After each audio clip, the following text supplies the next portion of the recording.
Sabemos que estás obrando en nosotros tu perfecta voluntad, Jesús amado. No lo que quizás teníamos pensado, soñado o anhelado en nuestro corazón, sino lo que tú pensabas y anhelabas para nuestras vidas, Señor.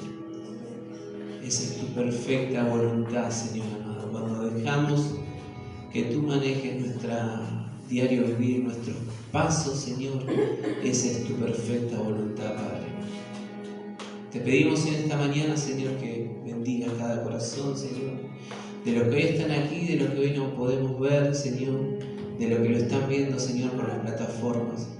Te damos gracias, Señor, porque tú permites, Señor, que tu palabra llegue a donde tiene que llegar, Señor.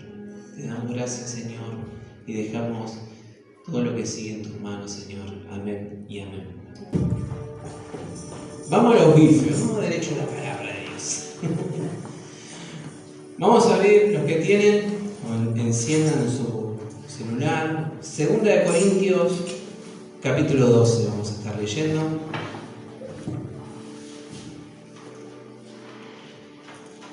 Hoy estamos celebrando el domingo de Pentecostés.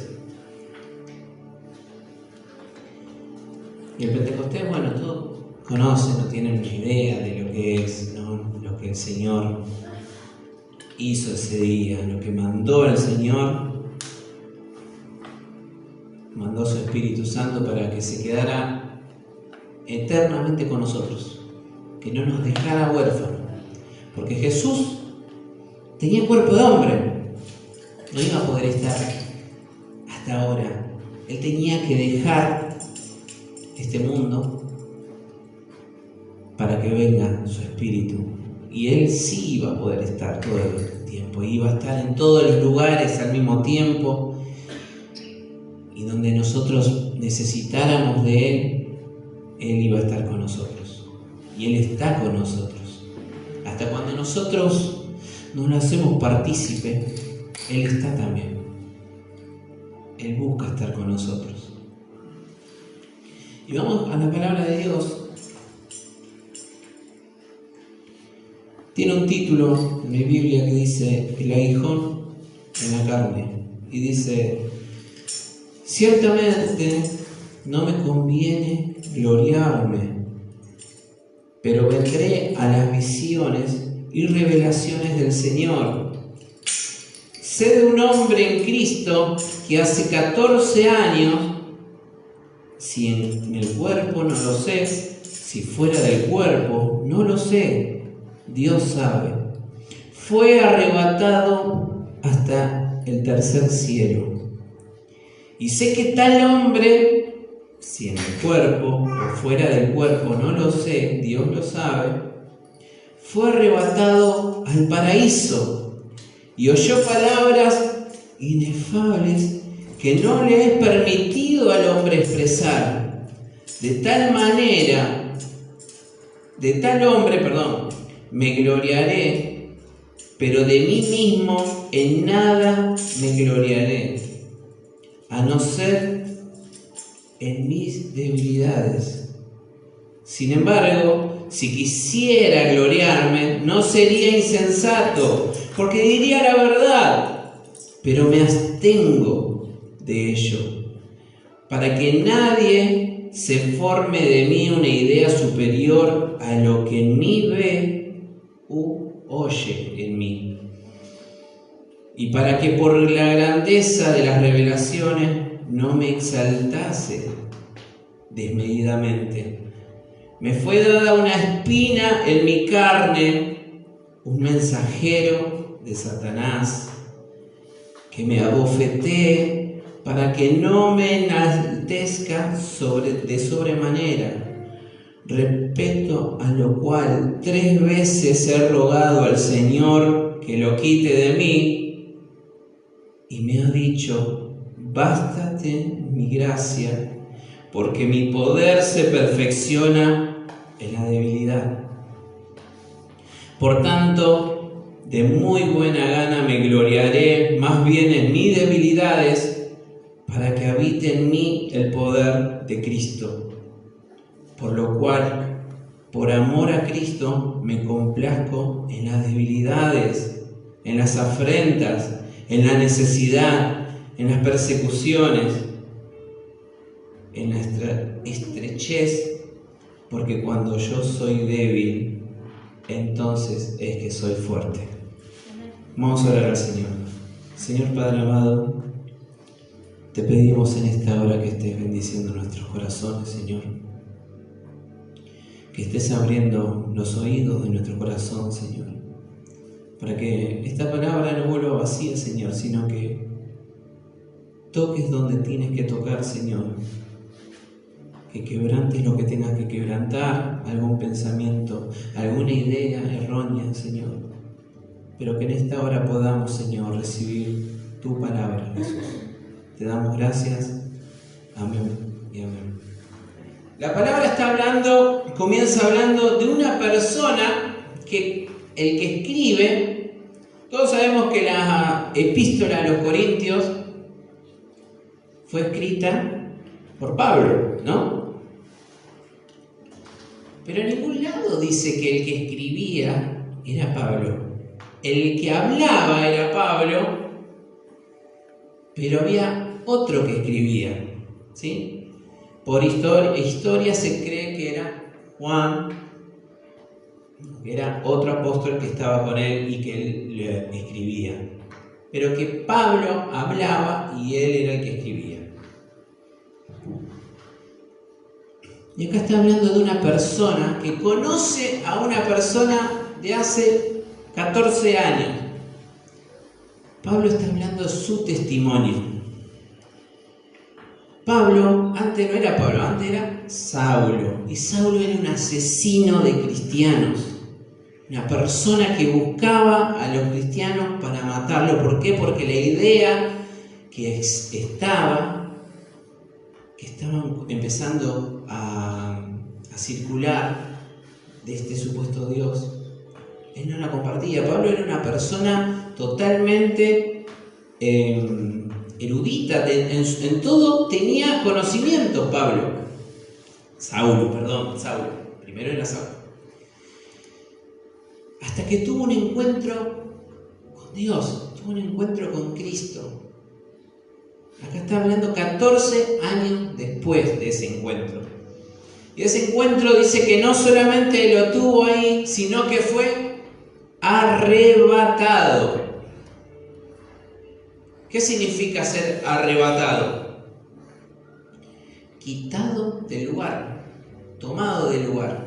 Y si vamos a ejemplos de arrebatamiento, lo tenemos a Enoc, lo tenemos a Elías, que ellos fueron arrebatados con el Señor.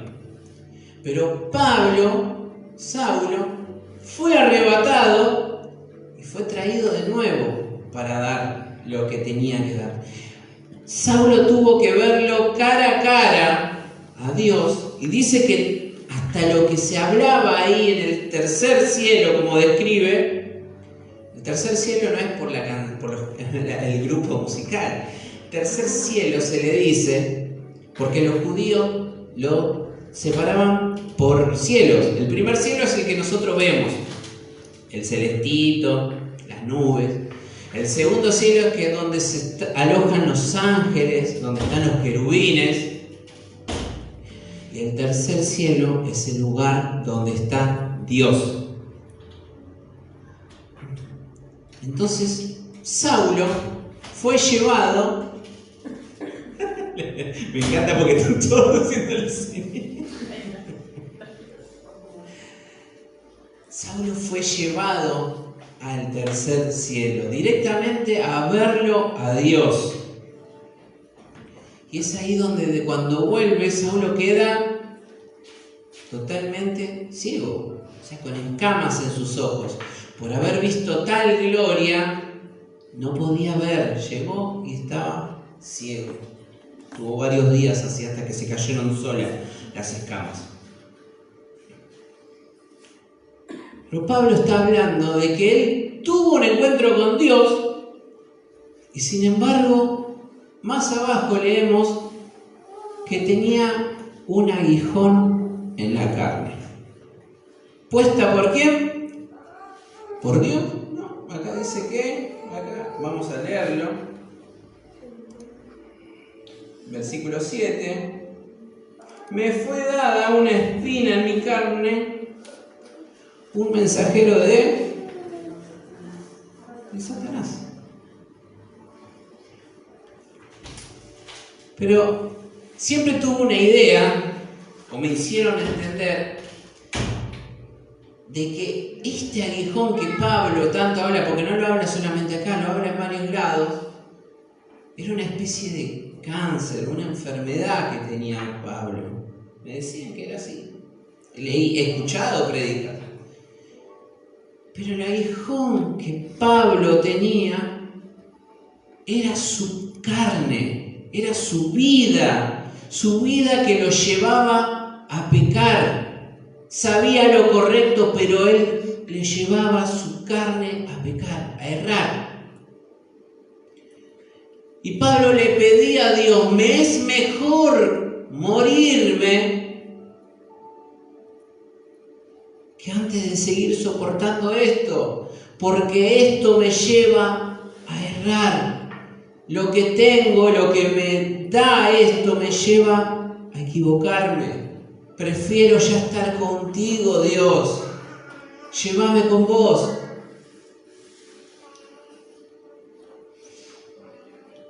¿Y saben qué? Si lo llevamos a nuestra vida, ese aguijón es la prueba que tenés. Es la prueba que cuando te despertás, estás pensando en eso. Es la prueba que cuando te vas a dormir, estás pensando en eso. ¿Qué es una tentación? No.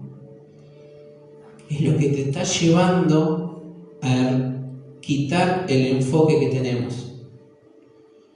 Puedes ponerle el nombre que quieras. Un hijo rebelde.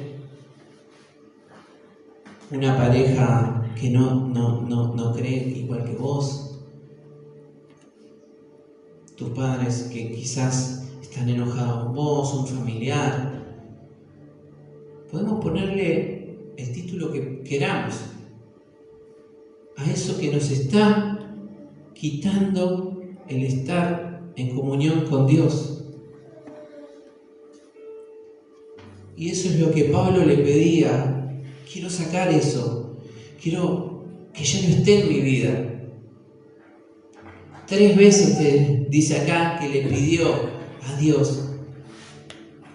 Pero Dios se lo siguió dejando. ¿Por qué? Vamos más abajo.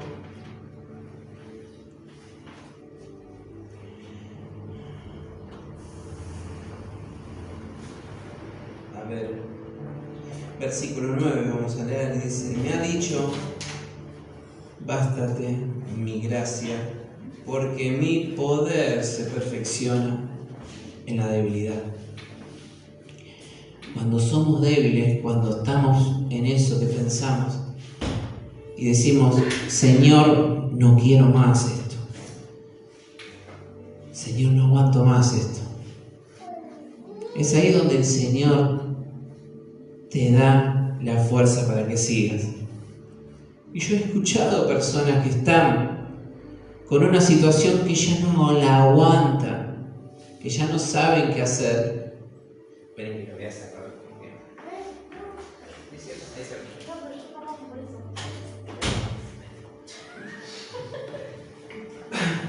¿Vieron cuando estamos hablando acá y ve algo que se mueve acá? Así. Me estaba llevando ahí los ojitos.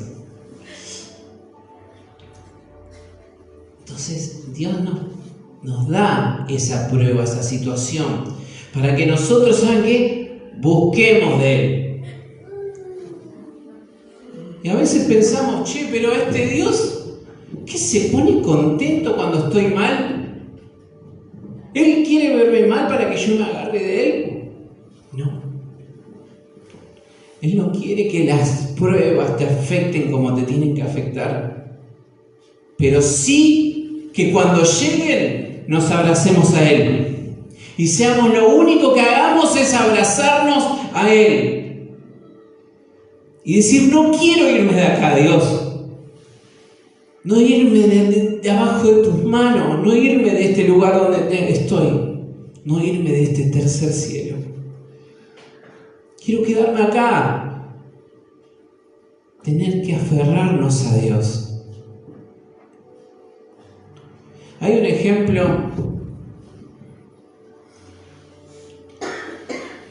que escuché. Y la verdad que digo, tantas veces decimos, ¿por qué la prueba? ¿Por qué la prueba? ¿Por qué viene esto? Porque la prueba te mantiene alerta. Esa situación te mantiene atento a que tenés que seguir orando, que tenés que seguir buscando de Dios. Porque llega el momento donde no hay situaciones, donde estamos tranquilos y ¿sabés qué? Hacemos plancha, nos ponemos la manito en la nuca, nos quedamos en la reposera y decimos, hoy no voy al culto, mañana no voy, quiero mi finde.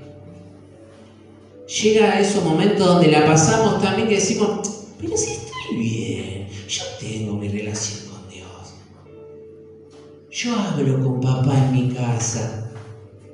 Sí. Pero tenemos que congregarnos, tenemos que estar en comunión, porque hay hermanos que necesitan verte acá. Hay hermanos que sos de bendición para esos hermanos. Hay personas que necesitan encontrar una persona que está pasando lo mismo y que los podemos entender.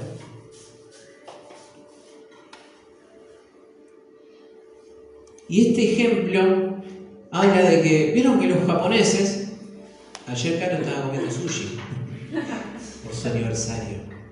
Pero los japoneses comen tanto cosa del mar que empezaron a tener que irse ser lejos de sus costas. ¿Por qué? Porque se empezó a no haber escasez. Y cada vez los barcos se van alejando más para conseguir pescado, para conseguir ese alimento que les gusta. Y llegaban a lugares donde cuando los pescaban, los subían al barco y cuando llegaba al puerto, el pescado ya no estaba fresco. Entonces los que compraban decían, no me sirve porque no está fresco. Y pero son muchos kilómetros que tuvimos que ir, ¿cómo te lo podemos traer? Ingeniénsela. Entonces, ¿qué hicieron? A los barcos pesqueros le pusieron un estanque de agua. Entonces pescaban y los ponían en el estanque. Y cuando llegaban, vendían. Pero ¿saben qué? Empezaron a sentir que tampoco era fresco. ¿Por qué? Porque los pescados no tenían nada de qué preocuparse, estaban en el agua y se aburrían. Entonces llegaba y empezaron otra vez a quejarse. No es lo que nos gusta, no es lo que no está bien el pescado. No tiene el gustito que tiene que tener. Entonces, ¿saben qué inventaron? En el estanque tiraron un tiburón. Llenaban el estanque de peces y le tiraron un tiburón. Entonces los peces tenían que andar escapándose de ese tiburón para poder sobrevivir. Y cuando llegaban a la costa, el pez estaba fresco. Y ustedes van a decir, ¿y qué tiene que ver eso con lo que estabas hablando recién, Roberto? Porque a veces tiene que haber algo que nos mantenga alerta. Siempre en nuestra vida tiene que haber algo que nos haga aferrarnos a Dios. Siempre en tu vida va a haber algo que vas a decir, hoy necesito a Dios también. acá pusimos de figura un tiburón que si no estás atento, te devora. Y si no estás atento en tu vida, si no tenés oración en tu vida, si no tenés comunión en tu vida, hay alguien que está buscando quién a devorar. Hay alguien que está buscando dónde entrar en tu vida. Y no lo voy a nombrar, porque ustedes ya saben quién es. Y él está expectante, viendo cómo hacer para que vos te quedes pancho, te quedes tranquilo en tu casa. Calentito, hoy estaba ideal para quedarse en nuestra camita, calentito, ¿no? Para el que puede dormir cucharita. Estaba ideal para quedarse. Pero tenemos que venir a la casa de Dios, tenemos que venir a darle gracias a Dios, tenemos que venir a alabarle a Dios, tenemos que venir a darnos ese saludo con nuestros hermanos y decirle: estoy orando por vos, qué bueno que viniste. El Señor tiene grandes cosas para cada uno de nosotros, pero mientras que nosotros no sintamos eso de mantenernos firmes y agarrados al papá, a nuestro papá, vamos a darle lugar al otro para que entre. Todos saben lo que hizo Pablo. Pablo estuvo por Asia, estuvo por parte de África, abrió iglesias por un montón de lados y dejó gente ahí en cada iglesia, preparada. Pablo era una persona que, si hoy nos ponemos a pensar, muy poco le daríamos lugar en una iglesia a una persona que tiene un prontuario de asesino, que mataba, que torturaba, que se alegraba de matar cristianos. Pero Dios lo arrebató, se lo llevó, le demostró: me estás buscando a mí. ¿Por qué me buscas, Pablo? ¿Por qué me perseguís? Saulo, ¿por qué me perseguís? Y ahí es donde Saulo, donde cambió su vida. Y preparó una persona que donde iba plantaba una iglesia. Pedro, una persona tosca, bruta, que lo único que hacía era pescar. Sabía cómo tirar la caña, cómo sacar pescado, lo único que sabía. El primer sermón que dijo Pedro se convirtieron 3.000 personas, 5.000. Todos aceptaban lo que Pedro hablaba, pero porque Jesús tuvo que trabajar con él. Jesús estuvo al lado de él y le mostró: yo quiero que todo esto vos lo hagas, Pedro. ¿Me amás, Pedro? Sí, te amo. Pedro, ¿realmente me amas? Te amo. Pedro, ¿me amás? Si te amo, entonces apacentar mis ovejas. ¿Realmente amamos a Dios? ¿Realmente lo queremos a Dios en nuestra vida? No te preocupes de las situaciones, de las pruebas, porque son las que tienen que venir. Son las que vienen para que nos aferremos a Dios. Y no te va a hacer caer las lágrimas en vano, porque esas pruebas siempre nos producen tristeza, esas pruebas siempre nos producen preocupación, pero el Señor no nos va a dar situaciones que no podamos pasar si las dejamos delante de Él y decimos: Dios, yo ya no doy más. Y ahí Dios dice: yo me perfecciono en tu debilidad. ¿Lo vas a dejar que Dios se perfeccione en vos? Permitile a Dios que Él esté en tu vida y Él arme y desarme lo que quiere con vos. Vamos a ponernos de pie.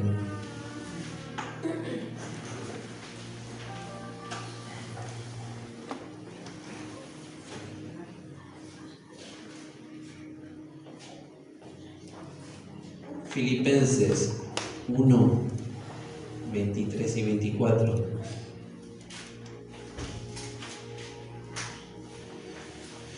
Porque de ambas cosas estoy puesto en estrecho, teniendo deseo de partir, de irme y estar con Cristo, lo cual es muchísimo mejor. Pero quedar en la carne es más necesario por causa de vosotros. Hay enfermedades que llegan a tu vida, hay situaciones que llegan y llegan para quedarse, hermano. Hay situaciones que duran 2 meses, 3 meses, 2 años, 5 años. Y hay situaciones, enfermedades que duran toda la vida. Pero es según cómo nosotros la vivamos, esa situación. Hay veces que vamos a querer decir, no quiero saber más nada. Prefiero morirme e irme. Pero me es más de bendición seguir en esta carne. Pero no solamente para mí, sino para mi entorno. Porque no sabes cuando venís con esa carga, con esa lucha, y te acercás a la casa de Dios y te vemos entrar a la casa de Dios. Si yo estoy bien y esa persona está con esa enfermedad y viene, ¿qué me queda para mí? ¿Cómo no le voy a alabar a Dios? ¿Cómo no voy a seguir si yo veo que esa persona sigue viniendo y sigue siéndole fiel a Dios? Tenemos que pensar que venir a la casa de Dios no es solamente para vos, sino el impacto que haces en tu familia, el impacto que haces en tus vecinos, en tus familiares, en la misma congregación. El que llegues a la casa de Dios sabiendo que tenemos situaciones o pruebas es de bendición. Cerramos nuestros ojos y oremos. Padre amado, Padre Señor, te damos gracias en esta mañana, Jesús. Te damos gracias porque tú tienes designios para nosotros, Padre, que nunca vamos a llegar a comprender al 100%. Pero sabemos que todo lo que preparas para nosotros, Señor, no solamente es de bendición para nosotros, sino para todo lo que nos rodea. Confiamos, Señor, que tú tienes un plan perfecto para nosotros, Señor. Y hay veces, Señor, que necesitas mandar una situación que nos mantenga alerta. Necesitas mandar una prueba que nos permita volver a aferrarnos a vos. Padre amado, te pido que bendigas nuestra vida para entender lo que quieres realmente para nosotros. Para que cuando llegue a esa situación, Padre, sepamos que de entrada tenemos que aferrarnos a vos y permitir que vos trabajes en nuestra debilidad. Señor, bendecinos en esta mañana. Bendecí a esas personas que están pasando un momento de enfermedad. Bendecí a esas personas que hoy no pudieron llegar porque no están en óptimas condiciones, Señor, en su vida. Yo te pido que estés bendiciendo, Señor, esos corazones. Que estés pasando tu mano en esas vidas, Señor. Que ellos puedan entender que esta situación, Señor, a veces son para aferrarnos a vos, papá, y hacernos completamente dependientes de ti. Te damos gracias en esta mañana, Señor. Te damos gracias, Señor, por todo lo que haces en nuestras vidas. Gracias, Señor, por cada situación, Padre, porque de todo nos hagas victoriosos, Señor. Te damos gracias y dejamos todo delante de ti, en presencia tuya, Señor. Gracias, Padre. Amén.